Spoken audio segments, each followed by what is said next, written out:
Wait, so now the name of the podcast just changed to That Time Poncho Villa Arrested the Mission President?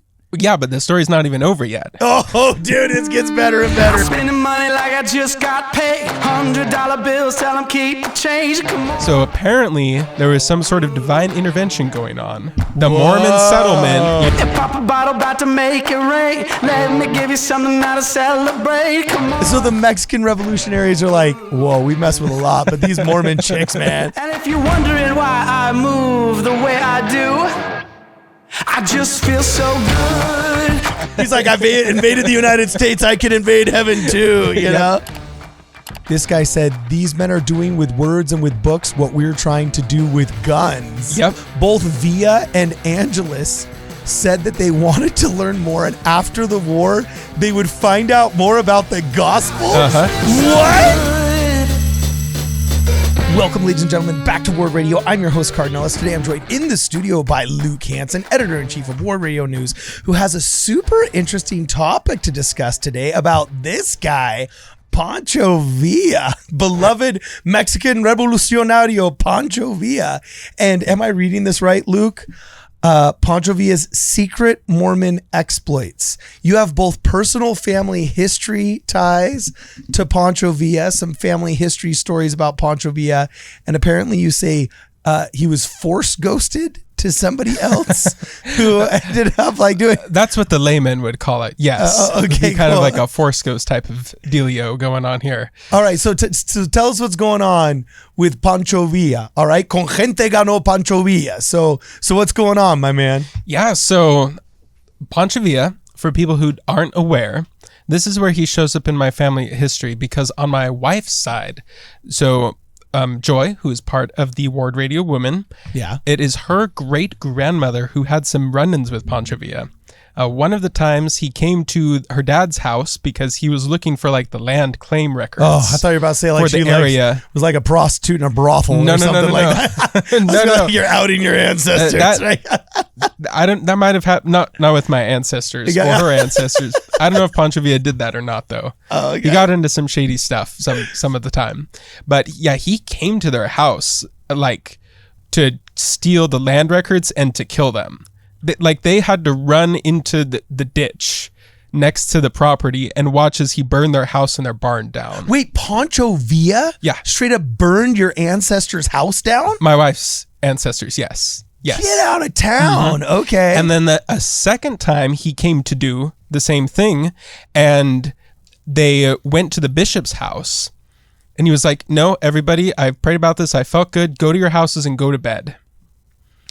And I believe this was on Christmas Eve. It was either the one he burned their barn down was Christmas Eve, or this one was Christmas Eve. One of those two. And so they go back to their houses and they go back to sleep as him, because he has like a posse of men. Yeah. And so while him and a posse of men are coming in to burn the town down, essentially, and they didn't. And the later, and for all intents and purposes, they were going to. And then later it was revealed that apparently his men thought that the town was already on fire. The village was already on fire. So they didn't need to burn it down. So apparently there was some sort of divine intervention going on where the Mormon settlement, by the Mexican border was not raided by Poncho Villa. So where is this? Can we still go visit it? That would be a sick field trip, dude. I don't know. That ancestor was actually one of the last polygamous Latter-day Saints. Like, he traveled up to Salt Lake City to marry his second wife, and they were like going there as the, what's it called? The proclamation that Wilford Woodruff made. Official Declaration number 4. Yeah, right? something. It was called one of those things. Like, he made it as they were traveling up there. And then when they got there, it was like, oh, well, since you already scheduled it, we'll do the multiple sealing for you. So it was like one of the last ones. And then she was like one of the youngest children in the family. So it was like my wife's great grandmother, like it doesn't go that far back, grew up in a polygamous household that was sanctioned by the church, like actual just normal Latter-day Saint, not branch off. It was one of the last your ones. wife's grandmother, Great-grandmother. Great-grandmother was straight up. I remember my grandmother to view her. Yeah, as a so like polygamist, someone my age, their great-grandmother grew up in a polygamist household. Jeez, okay. Sanctioned by the church. Like that's how recently history is sometimes. Okay, dude. And it was like she was very young compared to the rest of the family, and her grandmother is very young, so it's like stretches the line out a lot. Did this grandma become friendly with Poncho Villa? Did she chase him off the property? No. So What? that's the cool family. Well, actually, there's one more story. I'm loving this. So this is like the great grandmother, not the little girl, but her mom. Poncho Villa came to their house another time, and she was just doing work in the kitchen or something. Sees him out the window, and he's taking away their horses or their horse. Yeah, him and his men. And so she marches out there, just like walks right up to Poncho Villa, and we've got an idea of how he could not be the most friendly person to be around sometimes. Yeah, if you were a local settler. Came up to him and grabbed the reins and started walking back. And they were like, whoa, what the heck? And she said, basically, you can ride a pig. And she just grabbed the horse's reins with these armed posse of men. This woman just like your wife's grabbed him. Great-grandmother grabbed the horse away from Poncho Villa that he was trying to steal and said, screw you, you can ride a pig. And just marched back. And they just left her alone. Funny. Yeah. So the Mexican revolutionaries are like, whoa, we mess with a lot, but these Mormon chicks, man, there's something else. They're telling us to go ride pigs and like, wow. That is pure gold. Oh, is this from journal entries? Do you have old? I mean, you don't have old videotape. Yeah, these were like old. This was over Christmas break. They found like an old family history book and stayed up till like 2 a.m. reading about it. Get out of town. And so when we were reading it, that is when my father-in-law was like, oh yeah, someone appeared to him and he got his temple work done. And we were like, what? What are you talking about? Dude, so we think that not just the founding fathers of America are inspired. Now we're throwing Poncho Villa in the mix. This is a 2019 article. So 4 or 5 years ago from the Latter-day Saint magazine is the. Oh, I gotta pull this up. That's the link that I put in the Discord. Okay, I just pulled this up from Meridian magazine.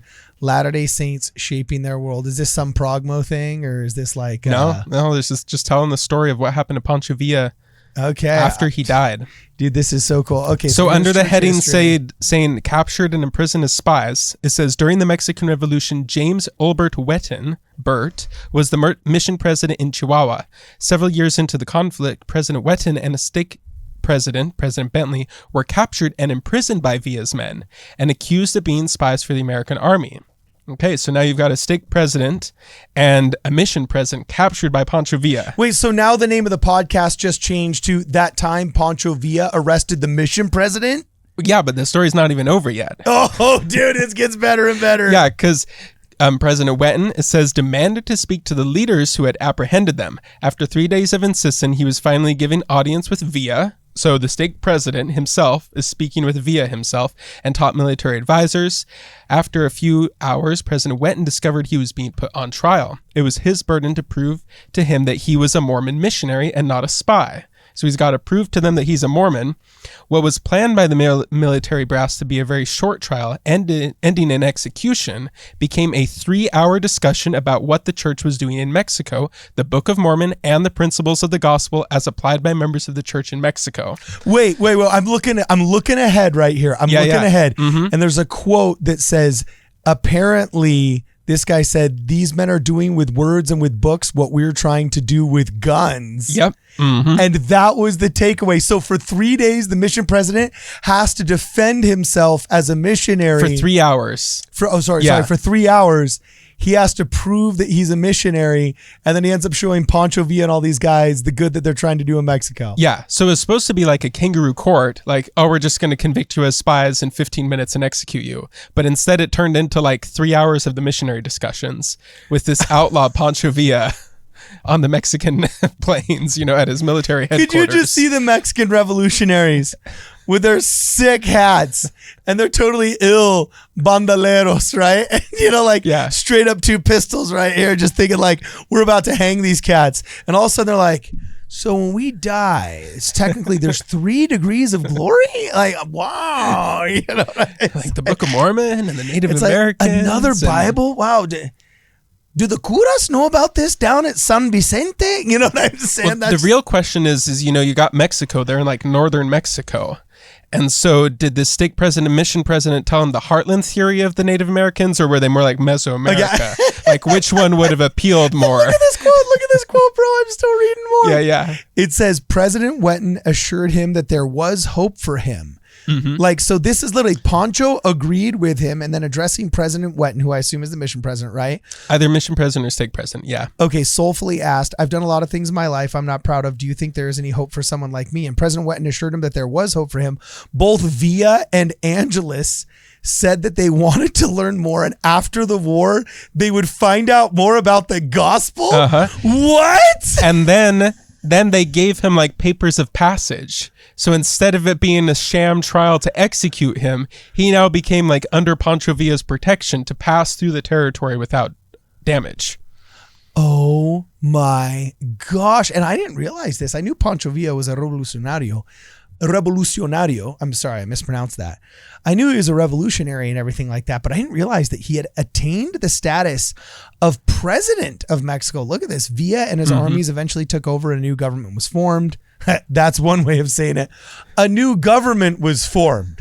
Yeah. Not just gunboat diplomacy, cannon cavalry diplomacy. You know what I'm saying? But anyway, a new government was formed, all right? And he became president of Mexico. After one day, however, he realized that the job wasn't for him. He didn't feel that he had the right education or temperament and voluntarily gave over his presidency to another and was promptly double-crossed and put in jail by the new president. No way, really? He was killed a few years later by enemies. Yeah, he was assassinated. Get out of town. And it was kind of like your classic gangster movie Assassination. Like he goes to the bank or something without his whole bodyguard detachment like he usually does. He's driving down the street on the way back. The local baker like runs out calling his name, and all the 7 men that were triangulated around the position he was going to come through jump out of their hiding places and just stick like 40 bullets into him in his car. This was in like the 1920s when that happened. He was like 45. Really? Yeah. Like a bunch of cowards, they take out Poncho Villa.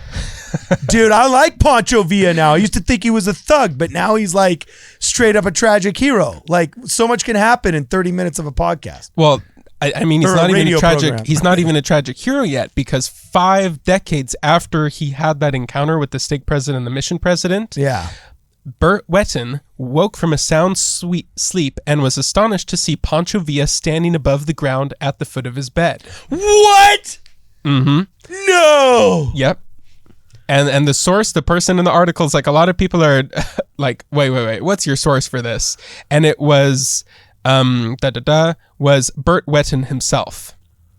So the straight up stake president / mission the president. grandson of this guy is the husband of the person who wrote this article. So they're coming with some good authority here, with some good firsthand sources of this encounter that he had with Poncho Villa after death.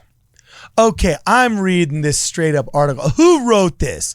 This is a mix of Alex Jones, The Vampire Diaries. Annie Hinton Pratt, August 6, 2019, in the LatterdaySaintMagazine.com. Yeah, and like Nephites in tennis shoes, straight up with like Los de Abajo, for those that are familiar with Spanish literature and poetry. But this is by Anne Hinton Pratt. Wow, get out of town.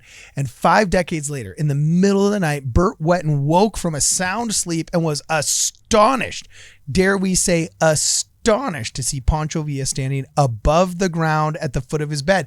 So he was straight up pulling a Moroni, Yeah. but just instead of having that robe where you could see he was nude underneath, did he have bandoleros? Did he have like straight up, was it like Clint Eastwood with that silly that silly swoosh of his come on, what's that thing called that they would wear over them? It was like not a burqa. It's I'm totally missing out on the word. You know what I'm talking about, yeah, right? I know what you're talking that like about. smock looking thing, Yeah. that overcoat looking thing, right? Gosh, that's going to annoy me. What is that thing Please called? tell me. Yeah. Not Angel Tell us. Moroni. We got to start calling him the Angel Poncho or the Angel Villa instead Angel of the. So please tell me that the Angel Villa had freaking 2 6-shooters. Please tell me that he straight up was carrying like 2 pistols as he sat above the bed of President Wetton. And then anyway, Poncho seemed very sad and asked for Elder Wetton's help. He said, "There's a beautiful city where everything is perfect. I've tried to get in, but that they say I can't get in without your help." Oh, interesting. So bro was like trying to break into the spirit paradise even after he died. He was trying to invade. Yeah. He's like, "I've invaded the United States. I can invade heaven too," you know? Apparently. So he straight up goes, and Elder Wetton, understanding what he was referring to, replied, "Well, President Bentley is on the other side of the veil with you. He can help you." But Poncho said, "No, they said he can't help me." Elder Wetton responded, "Okay, I'll do what I can." Wow. Holy smoke. That is absolutely crazy. And it kind of is very interesting because, you know, Kwaku has a theory that which president did he say had one too many visions? I don't know. Like with the crazy blue eyes. Wilford Woodruff. No, not Wilford Woodruff. Crazy blue eyes. No, not Heber J. Grant. Who was the one that had the crazy blue eyes that he thought was a little bit crazy? Now you're just making me think of Dune. If you're saying crazy blue eyes, he was the first one with a really short, beard. I'm looking this up right now. You must be talking about Wilford Woodruff then, right? There's name the first 5 presidents of the church. Joseph Smith and Brigham Young. Yeah, this guy John right Taylor here. came third. We know. Then Wilford Woodruff, Lorenzo If I can Snow. pull it up, yeah. Oh, it was Wilford Woodruff. It looks like. So, Wilford Woodruff, dude, that brother, he had some intense eyes, right? So literally I just found this like 1970s reprint, you know, of Presidents of the Church of Jesus Christ of Latter-day Saints. So Kwaku, if you ever look up a picture of him, if we just see the picture of Wilford Woodruff, he was like, that guy had one too many visions. I think one of them, he might have just been a little bit crazy, right? Yeah, it's this one right here. Look at this picture. This guy's intense. Young Wilford Woodruff looks like he just straight got like released from hardcore prison. You know what I'm saying? He was an intense dude. All right. So anyway, is this a case of having one too many visions?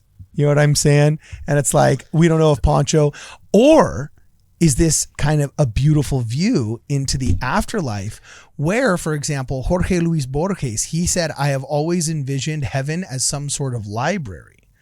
Is it like the city of Enoch, really just a city where to get in, you know what I'm saying, there's, dare I say, signs, tokens, prerequisites, salvation, salvation status, like we're talking about like immigration status, right? You know what I'm saying? But like, is there like, is heaven like a city? Because Joseph Smith did say that what's the quote? The same sociability that existed. At some point we should just do like a near death, after death experience podcast. Okay. Because it does kind of seem to line up with our understanding of how the afterlife is when you look at these experiences. Yeah, from what I've seen so far. The vision of the angel Vila happens to line up with our... Well, going back to him, this guy, if he was the stake president or the mission president, I forget which one he was, he drives like the next morning to see Poncho Villa's wife, like in the morning, right when he wakes up, to see Poncho Villa's wife. He gets the permission. And a little bit later, so this is the early 1960s now, he goes to the Mesa, Arizona temple, the closest temple, and says like, all right, I'm here to do the temple work for Poncho Villa. And the temple president's like, whoa. No, he was a bad dude. Like, we can't do his temple work. And he's like, yeah, I thought you might say that. And pulls out his letter from the first presidency authorizing him to do the temple work for Poncho Villa. And so he did him that day. Was Poncho Villa like a really bad dude? I just know there's, look, well, this he's is the, on this, every no, this is the single funny mural. thing. This is the funny thing now. It says Poncho Villa was considered a villain and an outlaw throughout the world as well as in Mexico when his temple work got done. After that time, however, something changed, and historians and the Mexican Secretary of Education began writing about him as a great liberator. Now he's considered a hero in Mexico. So after his temple interesting. work. Yeah. Now, you could say that's just a coincidence because the 1960s was like a lot of revisionist history was happening in the 1960s. So maybe it's just like a coincidence, or maybe it is because, kind of like you said, his salvation status got changed up in heaven that influenced people's view of him that were still on earth. Wow. So like his public image has changed recently, because I was about going to say, you can't go to a Mexican restaurant, an authentic one here at least. You can't go to a Mexican restaurant in Los Angeles without getting like 3 obligatory characters painted on the mural on the wall. You know what I'm saying? Somebody's always going to have Poncho Villa there. All right. Especially in the northern provinces where he would like do his raids and things like that. Who is the woman that always has the eyebrows together? I don't know. She was an artist. I can't remember her name. She was a big socialist, so of course they loved her. But she was a Mexican artist, and she was a female. We'll just write female socialist. As soon as I see her name, it's gonna that was it. Frida Kahlo. I think her last name was Caldo. Here it says Frida. What was it? I think it was Caldo or else Caldo or else Cala. I can't remember her last name. But Frida. Okay. Yeah, here it is. Do you recognize these paintings, bro? That does look familiar, yeah. Yeah, where they always have like the really prominent brow. Okay. So anyway, there's her. You always get versions of that, and then you get like just a typical like peasant, a poblano, a really cool icon of just like a hardworking Mexican farmer or ranchero or something like that. Mm-hmm. So anyway, dude. But yeah, that's the story. Straight up. So he did the work for straight up Poncho Villa in the 1960s. So he's been a member of the church longer than we have. Well, assuming on the other side. Yeah, however that works. The acceptance of whatever. Wow. Holy smoke. This is totally awesome. I absolutely love this. But it's kind of a cool message. Like, you can repent of stuff. Yeah, I was going to say. Yeah, it's actually pretty cool when you think about it. Yeah, at the end of the day, from like a truly removed, because of course I'm sure there's families who unfortunately lives were devastated by Pancho Villa. You know, the historical characters like that read entire wars. Like, no one is innocent. We would never want to, we would never want to do anything to besmirch anything historical like that. Also, it's probably a little bit easier for us being removed somewhat from the history. Although, I don't know, he was hanging around California. Pancho Villa raided California, Arizona, New Mexico, everywhere, if I'm not mistaken. Am I correct? Mm-hmm. I probably, all the historians, I probably like totally botched something.